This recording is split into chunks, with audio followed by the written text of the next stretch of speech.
Hi guys, what's up? Gusto ko lang makita nyo ang aking nabili na original Europa plate. So, ito ay nabili ko sa Shopee. Yan.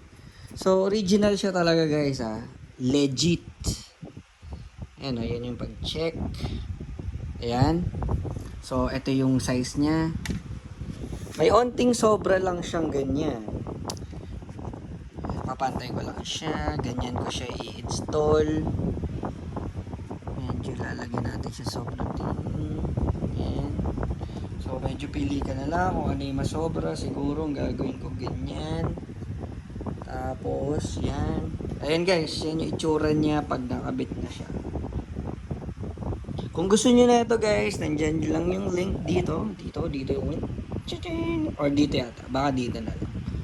Dito ko na lang lalagay guys. So ito, this is a Europlate original from Germany. Kung gusto niyo ito, ang bili ko dito is 1,200. Pero may mga plate numbers naman doon na medyo mura, pero ang problema medyo madilaw yun dito. Madilaw. Ito kasi puting-puting. So yan. Kita niyo naman.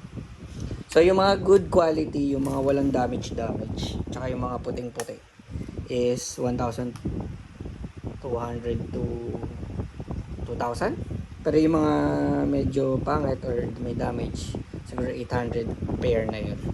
So yun, ito yung mismong galing LTO. So magiging ganyan siya ang itsura niyan pag kinabit sa kotse ko. Ayun guys, kung gusto nyo, nandiyan yung link. Thank you.